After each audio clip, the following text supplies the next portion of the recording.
TGIFT, a bit of a history lesson. We used to do these every 2 weeks in Bittensor. We'd get on a call. Usually it was me and Alla. I'd like to get Alla back, but he's a busy man. Maybe we will in the future. And we used to do this call every 2 weeks. We could try to get it every 2 weeks. But usually it was just, hey, this is what's happening.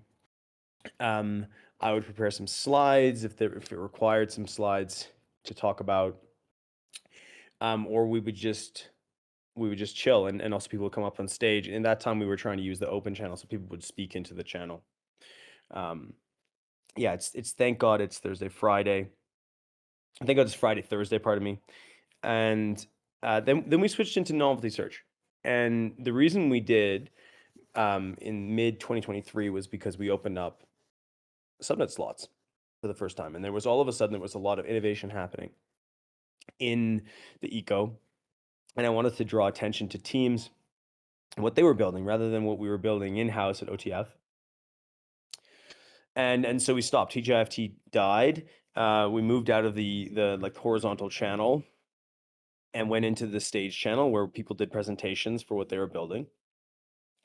But over the last year, I've seen this this growth of all of these other podcasts, from Keith's podcast to Revenue Search, JJ's podcast, there's a Mark's podcast, where teams are going to highlight themselves, and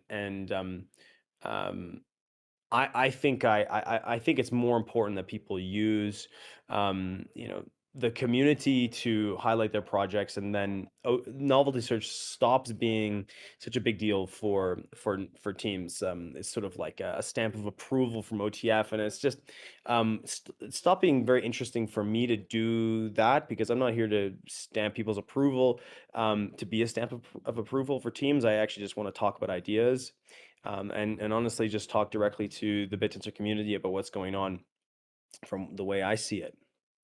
So thanks for everyone coming. And maybe this would be, a good first call for us going back into TGIFT land. Apologies right out the gate to Sports Tensor, who we canceled to make this call.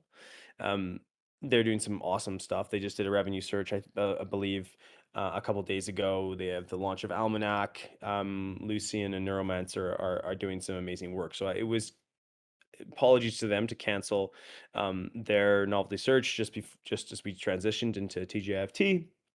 So go see what they're doing, and don't let this take away from their time to shine. Okay, so there's actually two major things that we want to talk about today. The first of them is root claim, and the second one is a change to emission. And I thought I would start with the root claim, because this one's not new or potentially novel for people to learn about. And then some people have heard about the changes to emission, but they don't. Yeah, they probably shouldn't have learned about that. We were trying to keep it fairly close to the chest, because we didn't want people to try to manipulate or like have a conversation without us presenting and selling really this idea. So the first one is root claim. And before we launched dTao, there was a very interesting debate about whether or not we wanted to do what was called root claim. Another term that we used to describe it was airdrops. And the question was whether or not people that are staked on root should be allowed to receive their dividend, their TAO dividend that they get by holding TAO on root, from across the subnets in the alpha token. And so simply, for those that don't understand it, if I have one TAO on root, it represents itself as 0.18 alpha on every subnet on Bittensor, and that's called root weight, 0.18. So 1 tau to 0.18 alpha on every subnet. And that 0.18 alpha still collects dividends across all of the subnets on Bittensor. And it collects those dividends at the rate at which dividends are being produced normally within that subnet. So, if 41% of the emission of alpha is going to dividend yield, I'm going to take a portion of that equivalent to the amount of alpha that I have via my tau relative to the amount of alpha that's totally in the pool. So this is why initially when a subnet is registered, there's no alpha, and all of the tau on root gets, so the tau on root gets all of the dividends because there's no alpha to distribute the rest. And there was a number of reasons that we did this. One of the more important reasons we did this is to slowly transition from the pre-root world to the alpha world. And if we had not had tau have weight within inside of all the mechanisms, the dividend yield on those initial alpha tokens, given the 41% cut of the inflation, would have been something like 20,000%. And we knew that it would create a massive race to the door and push the prices of alpha tokens exceedingly high, and we'd get the worst possible chart you could imagine in crypto. That was one of the reasons. And another reason was that we wanted to make sure that the distribution, the consensus didn't explode or break apart when we transition to alpha. If there's only one alpha token initially, and there's no stake weight, you can manipulate that stake weight very easily. So if you were to get that first alpha token, you could actually attack a network and make it so that you never lost control over a subnet because you had the one alpha, you gave all your miners the remaining emission minus the subnet owner what they got, and that was runaway. So if you're getting 81% of the emission, you wouldn't be able to ever be dethroned from the system. There was another aspect here where we wanted to have some policing, and which we did initially when we launched dTao. There was some subnets that just attempted like pure Ponzi's, and the validators got together and said we're going to run burn code, and that's an ongoing process right now, and that's enabled by the fact that there is weight on the larger validators that come from subnet 0. So that was an important thing. And then finally, and this is more of an economic argument, we wanted to provide a risk-free yield for root stakers. This is something that people really, really, really truly wanted. They said, I don't want to participate in the alpha tokens. I want a risk-free yield on Tau, and that was actually the thing that people pushed back the most on when we talked about moving to dynamic Tau, was the fact that there would be no risk-free yield, there'd be no root staking, and they would be forced to take on additional level of volatility and insecurity by purchasing the subnet tokens. And so we built this mechanism as this bridge over from root to the alpha tokens. We simulated this many times to see what value we should use, and we settled on the one that we have right now of 18%, which created which gives the tau weight on all these subnets. As a consequence of having this weight, and this is where I'm leading, tau on root gets dividends. Should that dividend be provided to the root stakers as the alpha token, or just auto sold into tau? We chose on March 14th, we chose to go for the auto sell. In all of the simulation that we did, even though this provided automatic sell pressure, root sell pressure is just automatically sold, and this is why we see some red in the charts. We've seen red in the charts over the last 4 or 5 months as this root sell pressure sort of dampens the market's upside potential. We did this because we we saw from simulation, this actually helped allocators. And it meant that the people that owned the subnets in the end, the people that took a large share of the subnets that actually crossed the bridge into the subnet domain, they would be the ones that came to own the subnets long term. And we felt that that was the way that it should be. People that took action to participate in the subnets should be the ones that are rewarded, and instead of those that were taking the risk free, they would just come to get a large share of your network, even if they never made that decision.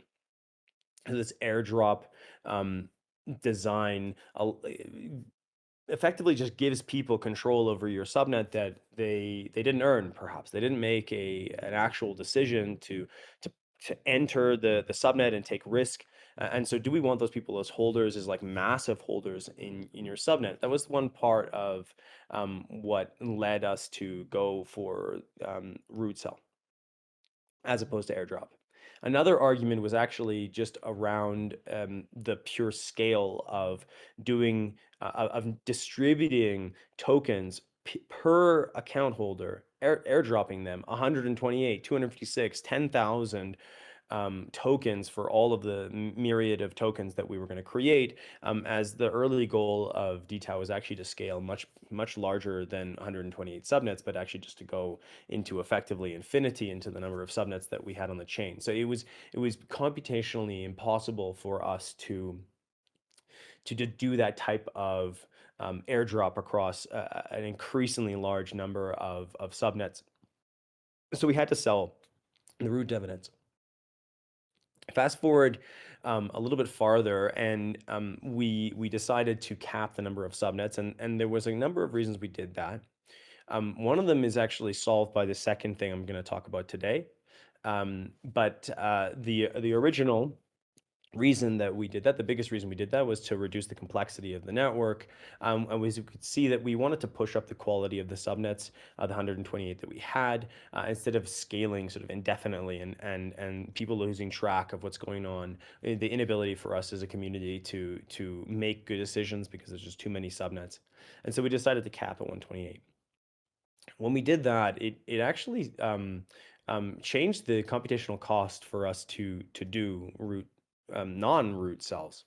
So this would be that if you hold tau on root, you can actually get the dividends that you would be owed by having that tau on root. You'd be able to claim it as alpha tokens. And so we brought back a PR from that era. It was called Root Claim, which would allow people to turn on or selectively choose whether or not they want to have root claim as tau or root claim as alpha. For some people, that might actually be very important for taxation reasons. I don't know what that situation is, but they may want that. We also think that this may be very valuable too, because for some subnets, if as people decide to turn this on, if people choose to take their dividends as alpha, we will necessarily increase the holder base of the 128 subnets. As subnets go into the future, their root proportion drops. Right now, like Shoots has about 25% root prop, which means that 25% of the validator weight on that subnet comes from root. The problem is that as a mitigating effect of runaway subnets that are attempting to attack the protocol in one way or another, root auto sells. And therefore, the holder base, being small and not part of the community, doesn't have the ability to actually quote unquote punish or navigate or influence the behavior of subnets, because everyone is underneath the exact same condition of automatic selling. If instead we continue to, if we go to non-root claim and we have more distributed ownership, individuals can come and say, hey, I don't like this behavior. I don't want to participate in this subnet. I want to choose to claim on this subnet and turn that into Tao, but I don't want to claim here, where I like what they're doing. And so I think that another thing that we're very excited about this change potentially doing is allowing for the community to have a much more selective effect on the network. If even though you're on route, even though you're passive, even though you're not really participating in the buy side operations of the chain, you can choose to selectively sell.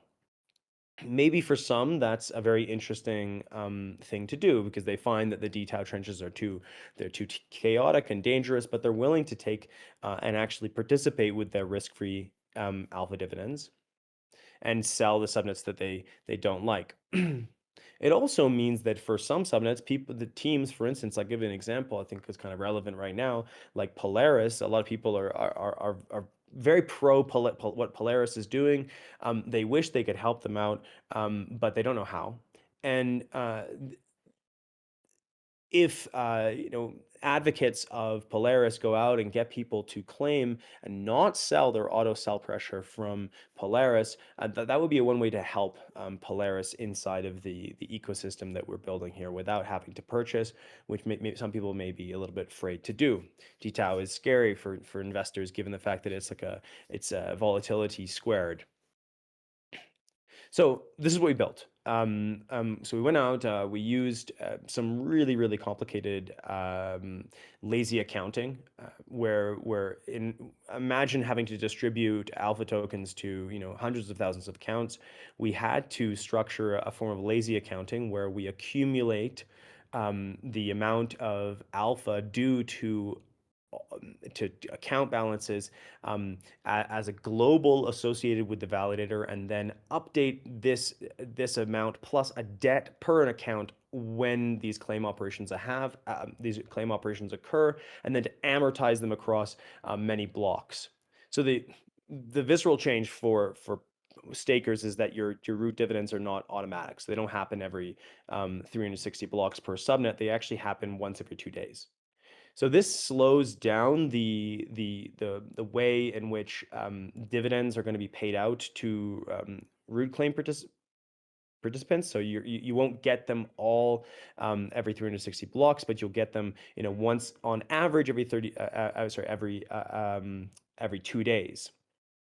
Totally at random. We actually use the block hash to do this distribution and do a hash directly into the number of subnets. So we project your hotkey and match it with the block hash so that we randomly distribute it. So you don't know when you're going to get your dividends if you choose to do that. And to do it, there's going to be a new command coming out next week. This is not released right now. It's going to be released on Monday, which is going to be something along the lines of BTCLI stake claim and BTCLI stake unclaim. And those operations will, for your specific cold key and hotkey, for your staking account, either turn on or off the ability to claim alpha, your dividends in alpha or your dividends in Tao. Right now, the operation is global, which means it's either on or off for all subnets. So right now, you can't selectively choose that I want to claim on these subnets or these subnets. You will just be picking up your root dividends as a basket of goods, and it will be complicated. And when you're doing stake list, it will look like you have all sorts of what Mog Machine coined as like dust.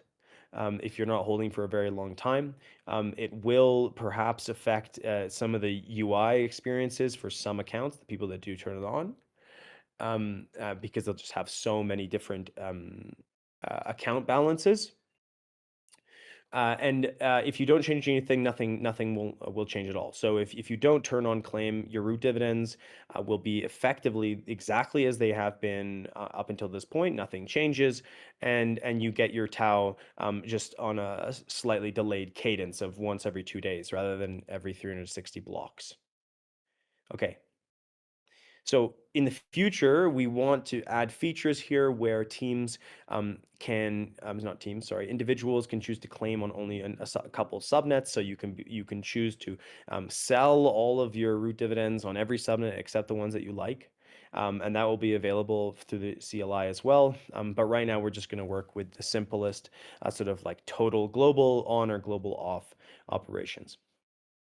Okay, so that's like the lowdown for a root claim. I'm actually this is because we're going to break this up into two sections. I want to answer questions now, so I'm just going to take some from the chat, um, and let's do it. Actually, if people can bring their questions back to the front of the chat, if you lost them and you said them earlier, but you'd like to know them now. Moose says bookkeeping of root claim is impossible to do. You don't know how much money you're getting from root claim, and apparently no one from the dev team cares to do stuff the right way from the start. It apparently might get done after the release, but doing it that way will result in corrupted historical state between release of root claim and release of the bookkeeping fix. Any chance?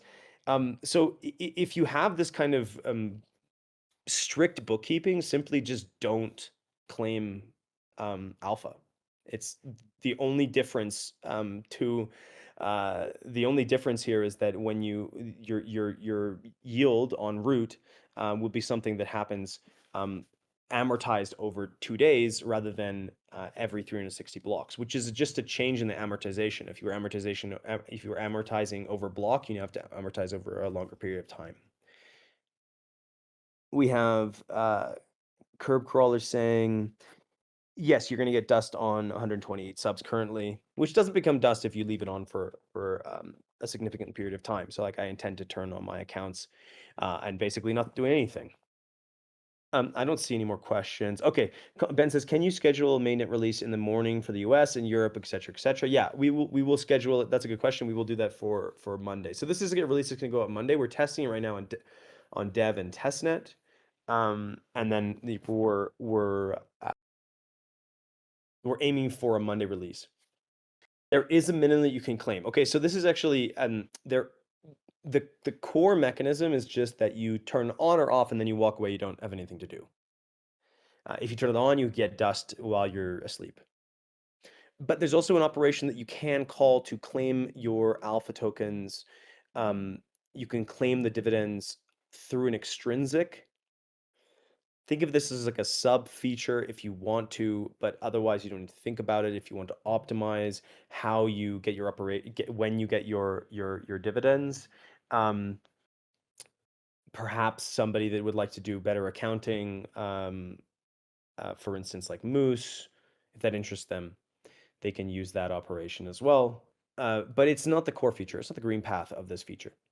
Okay, so one of the upsides here that I think is exciting is that if a lot of people turn this on, like myself, I'm going to turn this on. Polychain might turn this on. I think that it's going to enable a more fair price discovery in the alpha tokens, where instead of having just this automatic sell pressure, which is kind of demoralizing, I think, to the market, that gets relieved and only kicks in when those alpha holders, of which there will be more, choose to sell their stake in a normal market. So it will have effect. We're positive on the prices on the alpha tokens. We think that it probably will be positive to the market and less demoralizing for dTao traders that feel like the protocol is just consistently against them. That's what I'm hoping. And I also would like to see, I'd like to see from many participants in this ecosystem that they turn it on and use it to be very selective towards the protocols and the projects that they like, right? Instead of just selling everywhere, right now you have an option to be very selective about which ones you like and which ones you want to promote and which ones you want to hold for long term. And that might not just be a purely economic decision. It might be more about your ethics and your idea of what Bittensor can become, so that we fall more back into this idea of collective governance rather than just pure market dynamics and market discovery. Questions about Ledger, that's unrelated. Free the market, Zora says, yeah, hell yeah. Cool. So yeah, so that's gonna go out on Monday. Okay, let's switch into something else. So this is more mathy, and this is actually probably the most political change. Everyone, we can kind of agree that root prop that people should have more choice, and hopefully people are happy with this feature. There is another aspect, and this is actually something that we've been looking at for a while since the release of dTao is how can we change the emission structure to better align the development of Bittensor to help the project grow and continue um, doing well in the market. So where can I start on this? The original, well, the current design is that every subnet on Bittensor is measured based on its current price and then rank ordered and normalized based on the sum of the prices. And that becomes the amount of token by token emission that subnet gets. So the idea behind this distribution came from the idea that we should let the free market inside of Bittensor buy and sell the projects. And that's what we've seen over the last 6 to 8 months. We've seen, like, I would say, a very healthy dynamic TAO market where people are buying and selling the subnet tokens based on whether or not they think that they're good projects and they're healthy projects for the ecosystem. And that we're going to let that price discovery be the signal or the heuristic for where we want to inject TAO emission. But back when we wrote the original paper and when we made this update, we also knew that at some time in the future we may want to choose the nature of this emission calculation. And so that's why we made it a feature of dynamic TAO that we do injection into the pools in a completely neutral manner. And that means that if we're going to add emission to subnet 4, for example, we actually pair that TAO injection with an equal and balanced amount of alpha so that the Uniswap does not change, the Uniswap pool does not change its price. It does not change the price of, yes, Targon mentioned, Rob, always. This is a subtle novelty search for Targon. Psych. I'm not canceling novelty search. It's actually just Targon's novelty search. Rob, get up on the stage now. Let's go. Just kidding. So we mint the equivalent amount of alpha so that we don't actually change the price, but the thing that does change is the amount of liquidity. We change the liquidity of the pool, and so we're actually the chain is effectively buying the subnet at that price. We're adding liquidity. We're not calling the bluff of the price at that moment in time, and we're saying, hey, this is where liquidity should be fairly added to that subnet, and this liquidity is very valuable. Like teams that don't have it want it, and it is incentive enough for people to really want to climb the ladder so they can get more TAO liquidity in their pool, and it's been a positive incentive, and also I think dTao has worked very well. But there is actually a problem. We can admit that the design has failed in a fairly large way, and I'd like to explain why that is. So price is a very good market signal, but it's not actually the signal that we want to be following.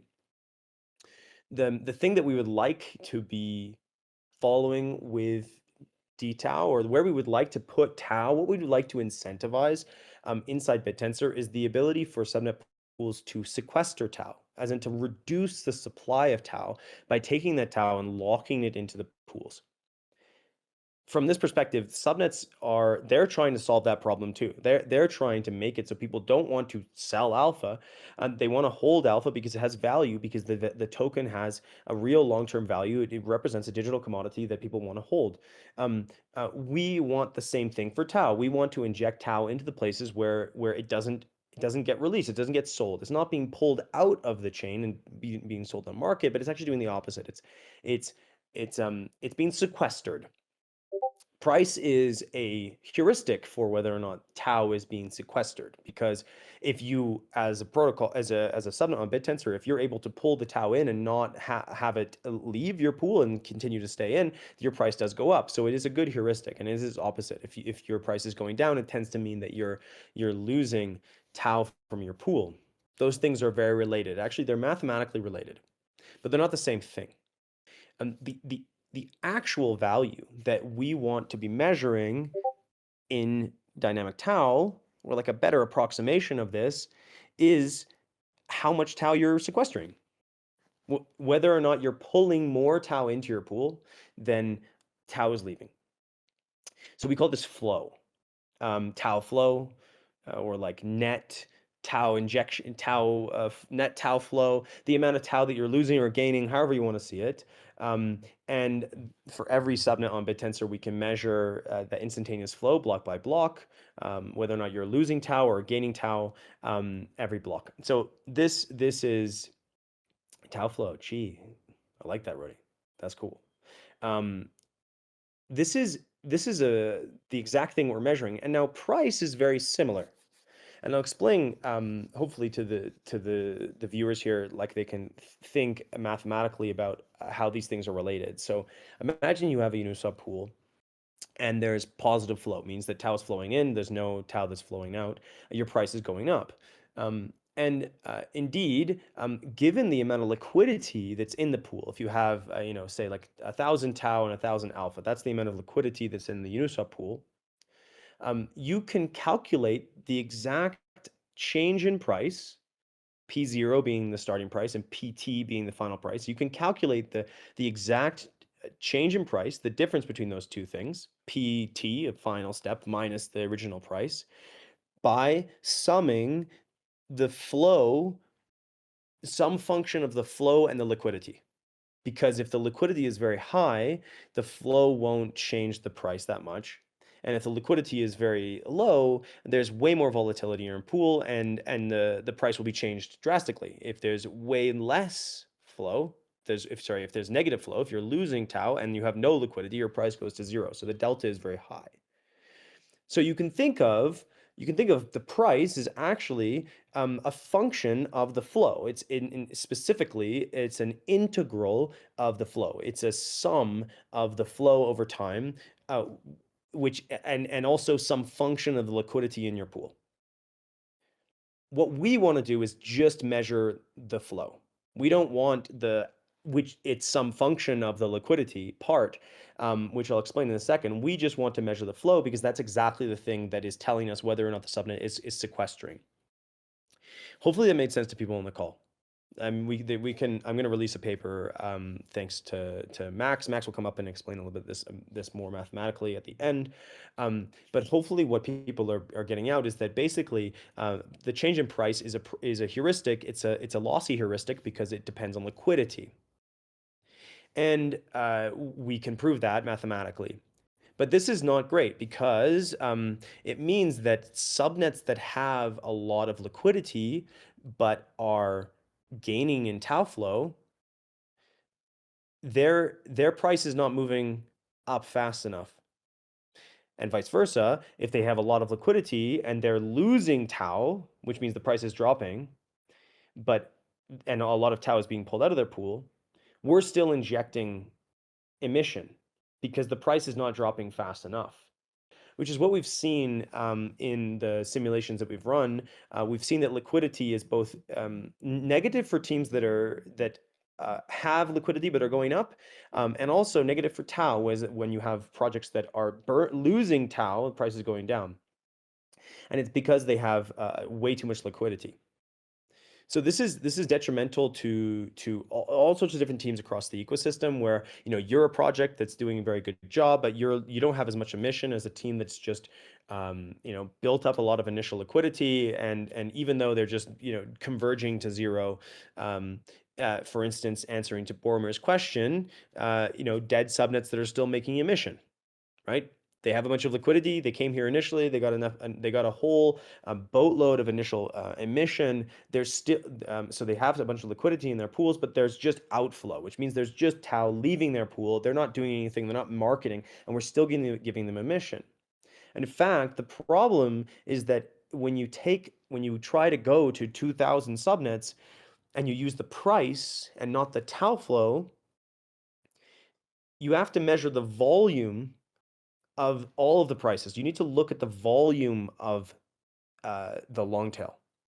So that was one of the reasons we needed to cut the subnets, is because the sum of the prices of the subnets is the denominator in determining the emission, when in fact we want the derivative of the price, which is this Tao Flow directly. So this was not my idea. This idea was presented to me by Igor from Tao 5, who's a genius and one of those people that's quite silent in the ecosystem, but comes in as a hero at certain moments. He figured this out and brought this idea to us, and we believe it's a fantastic innovation and change to the way in which you do emission that's going to make it much more volatile in emission, and not volatile in the good sense, in that if you can do a good job of increasing your flow, if you can bring more attention to your project, if you can actually solve the problem which is beneficial to Tao, you're going to get emission, and you will get emission fast.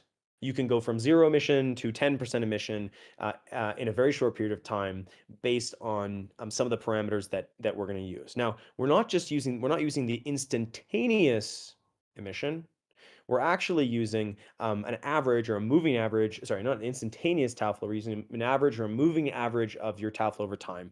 And this turns out to be basically a perfect approximation of your price without liquidity.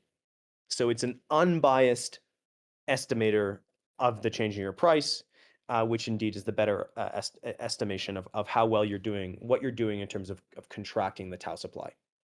So this is good for Bittensor for a lot of reasons, right? So number one, I think that it's good for Bittensor because it means that teams can get a lot of fidelity in the way they can move around in terms of emission. It's also good because we will remove projects that are dead. If they can't actually get constant buy pressure, they're not going to get any emission. So that's great for the actual the amount of incentive that we can give to good teams in the ecosystem, the ones that are building right here, right now. And it is specifically designed to do the thing that we all want, which is to constrain the amount of Tau emission, or the amount of Tau in the ecosystem, and take that basically off market. Every subnet on Bittensor basically becomes a vacuum for Tau directly and measured in the way that we want it to be. So that's the idea. Now we have a paper, we're gonna release it this week. Today, not this week. And also this is implemented and it's going to go out on hopefully the Monday release. There's a bit of an asterisk there. We're just gonna be careful about these releases, of course, and take some feedback from the community over the next couple of days, because now it is known. Okay, just about the change of emission. There's going to be winners and losers. Of course, if you're a team that is currently a loser, in the sense that you look at it, you're like, oh my god, my emission is going to 0. Don't worry, for the following reason. Basically, if you've had a massive price appreciation and then you've had a slow decline, it's going to look like your emission is going to go to 0, because this is exactly the type of situation that these are the exact subnets that are basically in a Tau deflationary period. They're losing Tau, but the emission will change as soon as the derivative of your price changes. So as soon as a protocol refines its equilibrium and starts to bounce back, your emission will go up again. So don't worry there. And also, if you're a project that's building, expect that we'll be able to get more emission to those projects. So the upside is good for you here. A point on us changing emission. We want to be able to reserve the right at OTF and also the builders in the ecosystem to change the emission slowly over time. We built it so that we could effectively be subnet owners, incentive designers for the protocol itself, taking what we do at the level of a subnet and abstracting it and doing meta incentives at the level of Bittensor itself. This might not be the be-all end-all of the way that we do emission. It's an initial step, and we hope that the feedback from the community is positive, so that we can continue to craft and iterate on how we do this as quickly as we can, as quickly as possible, right? So if we see a change, we make a change. If we see a problem, we can make a change to fix that problem within a matter of days, rather than having to go through like lengthy governmental processes. So we hope that there's some trust here for us to change this on a continual basis, which also means, please, as subnet owners, don't try to overfit the current emission zeitgeist. Hopefully fit to pushing more and more users to be excited about what your product is the primary thing, and we will dance with you in that to try to make the emission flow towards projects that are actually actively building and building properly on Bittensor to get more Tao sequestration. There you go. That's it. Thanks for coming to my TED Talk. Let's go to questions. I know there's a lot. Actually, well, why don't we get Max on the stage? So maybe Max, you want to raise your hand if you're interested to come up here and add some color to this. Perhaps you can actually show. Yeah. Hey, Max. Want me to send the paper in the chat? Yeah, please do. Yeah, so this can give people some reference material to look at. Yeah, exactly. And also, if you have the PR, do you have a link to that PR? I can find it real quick. Maybe. There you go. That's we'll bring that in and it's faster than I will. Can take a look. One of the benefits, by the way, and this is unrelated to the Tao Flow change, is actually the root claim, which if you know the Coinbase code inside of the chain, you will be very happy to know this is an amazing reduction of complexity. It makes Bittensor's core code base so much cleaner. And because we don't have to do like fancy root dividend auto sell lazy accounting. So yeah, if you're into that, take a look. But yeah, Max, do you have any color to add here? Yeah, so I saw a couple people in the chat mentioning new subnets, and in particular, Mathieu mentioning root selling or liquidity affecting how much net Tao inflow that you can sustain. So the first thing I'll add is that your Tao flow, at least in first iteration, is exclusive of your root selling. So you will not have to overcome all the Tao flow to have positive inflow necessarily. I mean, your net inclusive of root selling might be negative, but you can still get emissions if you can't overcome the root selling for that particular block. And so that'll be the first thing that I add to address people mentioning that in the chat there. And then I think it would be helpful to just sort of walk through the algorithm here. As you mentioned, basically what we're going to do is for each block, measure how many buys there are and how many sells there are. And then we're going to take the exponential moving average of that with the previous block's net buys and sells. And then at this point, we're going to establish some lower limit that is going to be our cutoff. So anyone below this lower limit of emissions is not going to be, or of net flow is not going to be getting any emissions. And so likely we're going to just choose this value to be 0. So if you have a net negative outflow at that block, you will not be getting any emissions for that block. And we then essentially just normalize based on this quantity of everybody who is above this L value, this lower limit. We also have a temperature parameter in here, which allows us to make the distribution more winner takes all in some sense. And so I think what I'm excited about is more so than well, maybe not more so than the philosophical, but alongside the philosophical, we just have a lot more fine-grained control of how we distribute emissions that we didn't have before. Previously, if we wanted to have some cutoff, like it would be incredibly unnatural to say, we won't give emissions to anybody with a price, less than 0.0001 Tao. Like that would be arbitrary. But it feels fairly natural to say we won't give anybody emissions who has an inflow less than 0. If you're hemorrhaging Tao, you get nothing. Like, that's extremely natural, and there's you could try to come up with something in the price model, but it doesn't fit directly in a nice way, in my opinion. And we also have this ability to make it more winner takes all, which I quite like. And these will both be done with hyperparameters. And yeah, so I think it's a fairly simple algorithm as well, which I think is exciting. The price-based model was getting quite complicated, especially with injections. Is this like X Tao because it's Chi Tao? Tao Flow, Chi, X Tao. Feels right. Anyways, let's go to questions here, Max. Like you can help me answer some of them. Absolutely. Compared to dTao, how big is this change? Definitely not as big as dTao. That was That was pretty big. This is an important one because I think that we're entering a different era where we're beginning to optimize the aspects of dTao to make it much more performant. Like we basically wanted to wait before dTao was in equilibrium. We're pretty confident that dynamic tau has reached that equilibrium. It had its initial explosion, a bit of a blow off top, then down came and hit, cut right at one. We saw that mechanism work, right? Where the chain defended some of the prices at one, and now we've slightly bounced off, and we might level out around here, which is where we actually wanted to go. Quite incredibly, actually, that we've managed to fall into that pocket, driving a hyperdimensional ship through economic galaxy.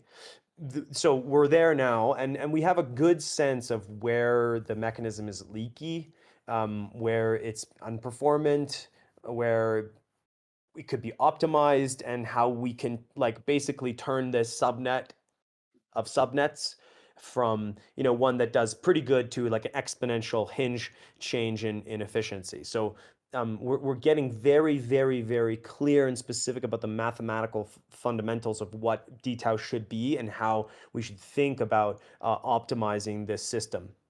Here are some consequences that I think are really cool. Number one, we don't use the area of the prices. We don't use the integral of the prices, the volume of the long tail as the denominator. And which is a big problem when we wanted to scale into many more subnets, right? If we add a new subnet, it has a price of $1, that affects somebody way up there that's performing really well at the top of the network, because now there's just another subnet with a price of 1 that takes away from your emission, even though they're doing nothing, right? So as we scale into thousands and thousands of subnets, we could not continue to use the initial dTau mechanism. So this opens us up to scalability. It also directly attacks the problem that we want the subnets to solve on behalf of Bittensor, which is sequestering tau. Is this the last iteration? No. Definitely not. Is this the be-all, end-all of dTau mechanisms? No. But it's the beginning, I think, of dynamic tau becoming itself dynamic. Wow, it's like dynamic d squared tau, and us mastering the like economics of how we can drive the ship towards more and more sequestration and really price increase of her tau, right? Which everybody's pool is based on. So okay, there's a lot of conversation happening in the chat. Max, do you see any specific questions that we should bring here? Yeah, so Doug asked, are we going to change the price I less than tau in ratio case? It will be rephrased. What that is like equivalent to saying is, are we emitting more alpha than we should be at this step? And so it'll be written in a more clear way. It can still be rewritten to be in terms of the prices if you want, but what's changing here is not how we determine the alpha, it's how we determine the tau in. Yeah, do we change things on the subsidy? Yes, we do change the subsidy. What we've done is actually made the subsidy much more explicit in the code, so that it's just if the prices drop below, if they in their totality sum drop below 1, then we turn off root prop, which is what we did and had, I think, more of effect than the subsidy. That isn't as effectual as just turning off the root prop cell pressure. So we just made that more explicit, but we've kept it. So it does actually change the subsidy, but you have to look at the code to see how that happens. Could this incentivize more burn mechanism to reduce outflows? We will see more gaming, incentivize bonuses for holding alpha, tau. I mean, I think that I don't think that it accentuates this problem. I think it is actually always the case that a subnet is going to try to reduce its Tao flow, because that is increase its Tao flow, or more than anything, decrease the rate at which their price is dropping, because that's their capital. So their incentive to stop sell pressure is always there. The difference, and this is the important difference, Ash, is that if you're a project that can't get inflow, you don't get emission, right? So the you see a lot of projects that are in this state. They have a higher price. There's nobody buying. Their price is going down slowly, but they have no sell pressure from mining, right? So they've reduced all sell pressure. They just have root prop, but root prop isn't really enough to drop their price to zero, and they're still getting a high amount of emission. So those projects that are basically dead projects, they get zero emission. So it doesn't really matter to us if they go cut mining emission and do nothing, right? As long as we're not wasting tau emission on protocols that are not attempting to actually make, positive improvement, positive flow into their pool. But it will always be an economics game for people to try to reduce the alpha cell pressure, and that's a lot of teams, what we've seen, have begun to change their meta to like go towards more of like a rigid style model with the cell pressure is less as a consequence, and that's been a positive. That's been a positive change in the ecosystem, where people have tried to solve that problem of like not just burning everything, but just making a cell pressure reduced subnet. So this will force teams actually to think. I'm hoping, we don't know yet. We always can just kind of assume, like they're just assumptions about how the incentives will work. But I think that what's going to happen is that for subnets that are doing nothing, that are just kind of sliding down slowly into infinity, or not to infinity, down to zero, their emission will go to zero, and that's where we want them to be. Does that agree with your understanding, Max, as well? Totally. I was looking for more new questions to answer. I feel like the end of this conversation is pivoted into Yeah. discussions on liquidity. Like again, the interesting thing about this is the Tao flow it's related to price in an interesting way. Maybe this is not perfectly correct. Dr. Nick is not here to correct me, but it is the integral of the square root of price per unit liquidity, which is why when I will post a chart into the, actually, Cons, did you already post that chart of the price and the turning into the emissions, the slow EMA turning into the price? Yeah, why don't you just bring yours in? Okay. Yeah, so when we take this integral, when we consider Tao flows, we're taking the integral of the square root of price per unit liquidity, and so we're basically nullifying the importance of liquidity in this in what determines if you get emissions or not, by measuring it per unit liquidity. And so we're hoping that bigger subnets should not be at any sort of intrinsic advantage versus smaller subnets. Yeah. And I think that's So correct. it's beneficial. So if you're a small subnet with no liquidity, the root cell pressure, or like small amounts of cell pressure on, like, can be incredibly damaging to your mission, right? And then by comparison to subnets that have a bunch of liquidity that are doing fuck all, that cell pressure gives them a lot of emission, even though it doesn't change their emission very fast. So it's always going to be beneficial to have a more liquidity if you're doing nothing and we're doing price based, and you have a higher price. So if you get a high price, you have a bunch of liquidity, and then your prices goes down really slowly, and you just pull in that emission.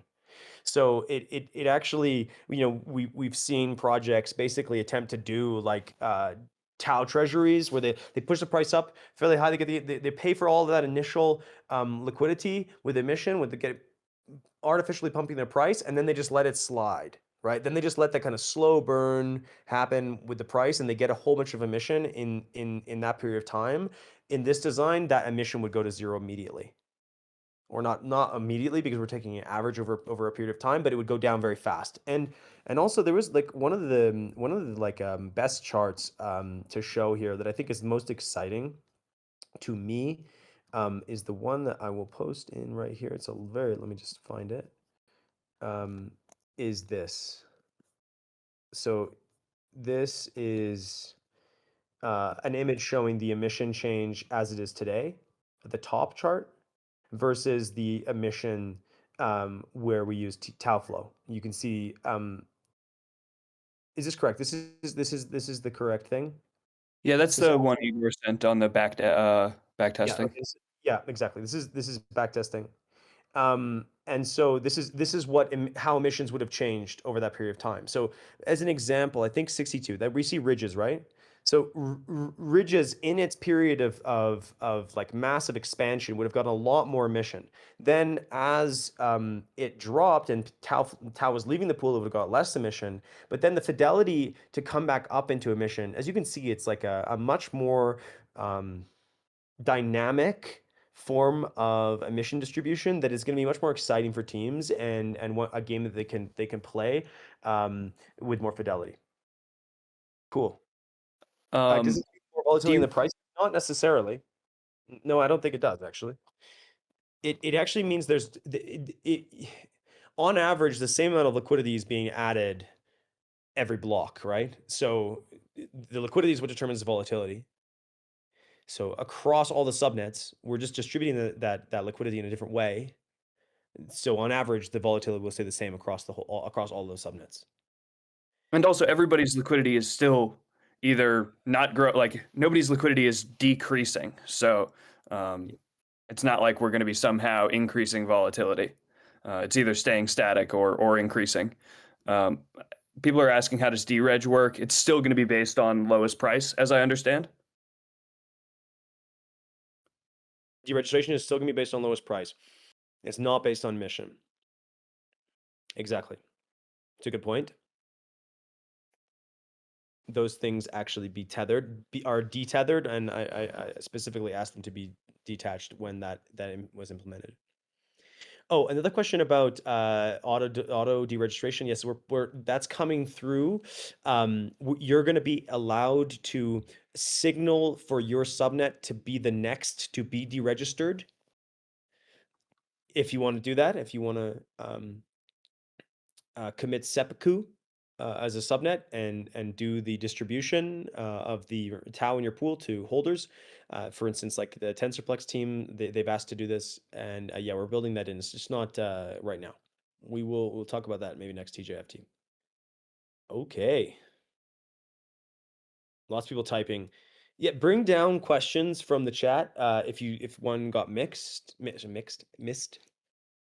Neuron registration is an inflow. Good question.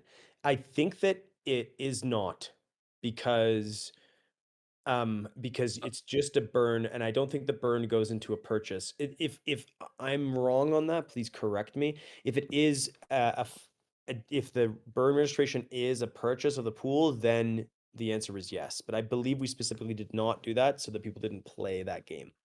Yeah, unless the diff changed since the last time I looked at the PR, it is not an inflow.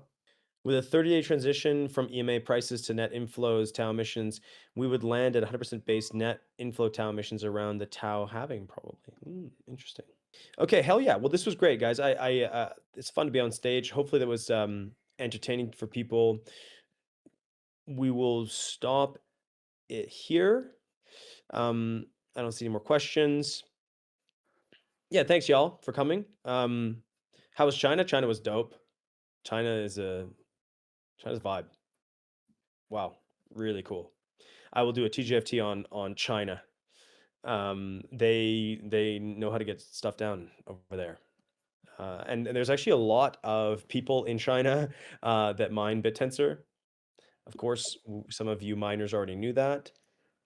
They're silent. They don't really come to these, but I was told that they listen to all of our tweets and make their own. They just use the auto translation.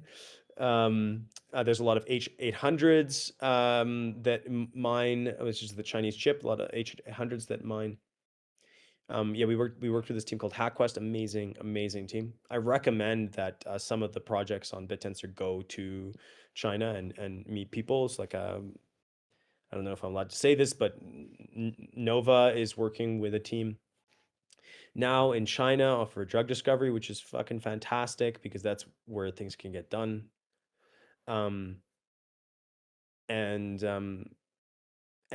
Tao is actually a Taoist concept, so they really liked that. Okay, let's end it here, guys. Thanks for the questions. Yeah, ciao, y'all. Take care. See you next time. Thanks, guys. Thanks, everyone. Bye.